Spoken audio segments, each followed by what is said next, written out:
যে মোক আসাম ভেলী স্কুলত ডক্টৰ পৰিণীতা গোস্বামীয়ে মোক এটা মানে ক্ৰিয়েটিভ ৰাইটিঙৰ ওপৰত লেকচাৰ দিবলৈ মাতিছিলে online during the time of Covid. তাৰপিছত মই লেকচাৰটো দিওঁতে মই বিভিন্ন ধৰণৰ প্ৰবন্ধ গল্প উপন্যাস এইবিলাক কেনেকৈ লিখে ক'লোঁ। কৈ পেলাই মই হাইকুৰ ওপৰতো ক'লোঁ। কোৱাৰ পিছত মোৰ মনলৈ আহিল যে মইনো কিয় এখন নিজেই হাইকুৰ ওপৰত এনেকৈ সৰু ল'ৰা ছোৱালীৰ কাৰণে কিতাপ এখন নিলিখোঁ। সেইবুলি মই তেতিয়া 2021 চন আছিল, কিন্তু মই বিভিন্ন কামত লাগি গ'লোঁ। আহি পেলাই ডকুমেণ্টাৰী এখন বনালোঁ। গতিকে 2 বছৰ মোৰ দেৰি হৈ গ'ল। গতিকে 2024 ফেব্ৰুৱাৰীত মই কামটো আৰম্ভ কৰিলোঁ আৰু পূৰ্বায়ন প্ৰকাশনে এখন প্রকাশ করার দায়িত্ব ললে, সেইভাবে তেওঁলোকক মই ধন্যবাদ জানাইছোঁ।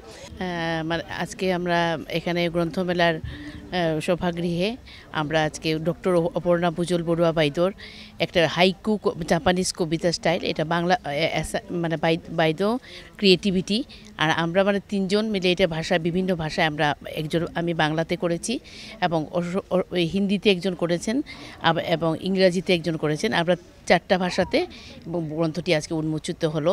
আর আমি ভাবছি বাইদোর এই গ্রন্থটি ছোট ছোট শিশুদের জন্য জ্ঞান বিজ্ঞানের হাইকু বাইদো নাম দিয়েছেন।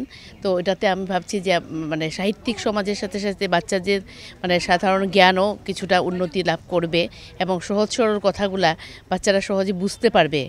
এই মানে কঠিন রহস্যময় যেগুলো কথা বিজ্ঞানের ভাষা, সেগুলো বাইদো অতি সহজ সরল ভাষাতে বাইদো যেগুলো মানে ব্যক্ত করেছেন, সেটাতে মানে আমাদের সমাজের অনেক উন্নতি, শৈক্ষিক দিকের অনেক উন্নতি হবে এবং বাচ্চাদের জ্ঞান বিজ্ঞানেরও অনেক প্রগতি লাভ করবে বলে আমি আশা রাখছি। এবং আমি ভাবছি বাইদোর এই গ্রন্থটা আজকে সমাজ নিশ্চয়ই গ্রহণ করবে। এই কামনা রেখেই আমি আজকে আমার বক্তব্য এখানেই সমাপ্ত করলাম।